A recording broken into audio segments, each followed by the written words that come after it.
Assalamualaikum warahmatullahi wabarakatuh. Di sini kami akan mempresentasikan hasil diskusi dari kelompok kami terkait angka kematian bayi. Sebelumnya saya akan membahas mengenai poin-poinnya terlebih dahulu. Yang pertama, nanti kami akan membahas mengenai rumusan masalah angka kematian pada bayi. Yang kedua, mengenai tujuan. Yang ketiga, lalu sasaran. Yang keempat, ada media. Yang kelima, yaitu latar belakang. Dan yang terakhir, yaitu mengenai advokasi yang akan kami lakukan pada angka kematian bayi. Sebelumnya, saya akan memperkenalkan anggota kelompok dari kelompok saya. Yang pertama, ada saya Alfi Korina. Lalu yang kedua ada Fadel Muhammad, yang ketiga ada Husnil Maidah, yang keempat ada Kiki Amalia Rizkiani. Untuk mengefisienkan waktu, saya akan memulai presentasi ini. Rumusan masalah yang akan kami bahas, yang pertama yaitu definisi terhadap AKB, yang kedua yaitu faktor penyebab AKB, yang ketiga yaitu advokasi yang akan kami lakukan terkait permasalahan angka kematian bayi. Tujuan yang kami lakukan di sini yaitu untuk menurunkan angka kematian bayi. Kemudian ada sasaran. Sasaran yang kami tuju yaitu ibu hamil, ibu menyusui, dan wanita usia subur. Di mana ketiga sasaran ini membutuhkan pengetahuan dan ilmu-ilmu terkait bagaimana mengasuh dan memberikan gizi yang baik kepada bayi agar tercapai angka kematian bayi yang menurun. Lalu kemudian ada media. Kelompok kami menggunakan dua media. Yang pertama yaitu leaflet. Leaflet di sini berisi mengenai pencegahan dan faktor-faktor apa saja yang mengenai angka kematian pada bayi yang akan disebar kepada wanita usia subur, ibu hamil, dan ibu menyusui. Lalu kemudian yang kedua ada poster. Poster di sini digunakan atau akan ditempel pada setiap poin tertentu. Lalu selanjutnya akan dilanjutkan oleh teman saya yaitu Fadel Muhammad. Kemudian latar belakang untuk mencapai sasaran Millennium Development Goal atau MGDS, yaitu menurunkan angka kematian bayi dari 35/1000 KH pada 2002 menjadi 15/1000 KH pada 2017. Penurunan angka kematian bayi 35/1000 KH pada tahun 2002 menjadi 24/1000 KH pada tahun 2002, menjadi 32/1000 KH pada tahun 2017. Namun, angka tersebut masih jauh dari target tahun 2024, di mana angka kematian bayi diharapkan turun menjadi 16/1000 KH. Yang kemudian penyebab AKB, gangguan yang terjadi pada masa perinatal sebesar 49,8%, kemudian kelainan kongenital dan genetik sebesar 14,2%, kemudian pneumonia sebesar 9,2%, kemudian diare dan infeksi gastrointestinal lainnya 7%, viral hemorrhagic fever 2,2%, kemudian meningitis 2%, dan yang terakhir yaitu gangguan undernutrition 1,3%. Kematian bayi. Angka yang menunjukkan banyaknya kematian bayi usia 0 tahun dari setiap 1000 kelahiran hidup pada tahun tertentu atau dapat dikaitkan sebagai probabilitas bayi meninggal sebelum mencapai usia 1 tahun, dinyatakan dengan per 1000 kehidupan kelahiran hidup.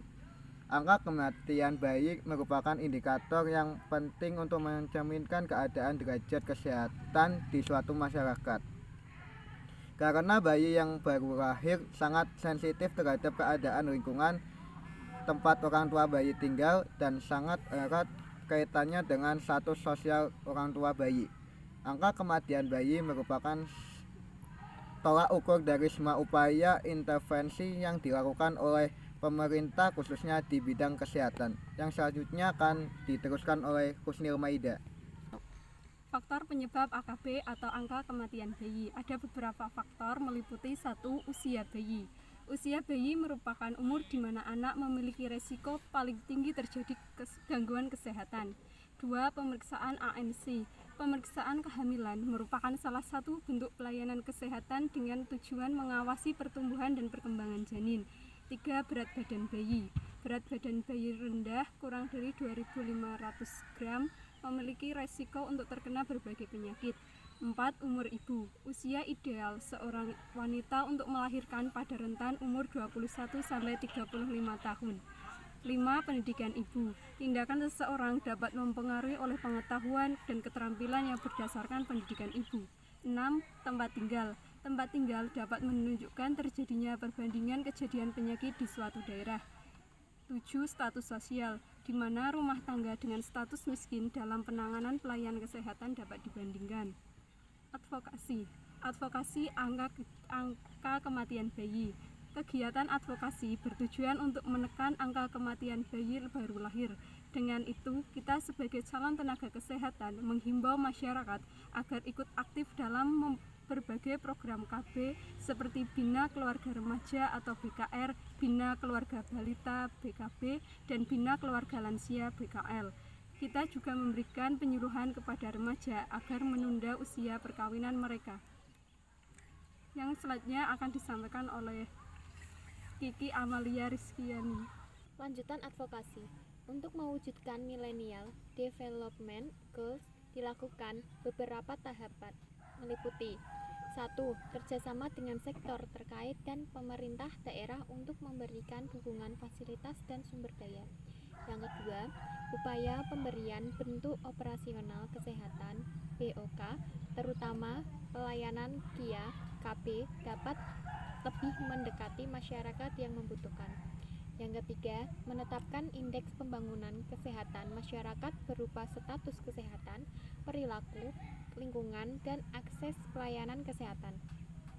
Yang keempat, menempatkan tenaga strategis dokter dan bidan dan menyediakan fasilitas kesehatan di daerah terpencil, perbatasan, dan kepulauan.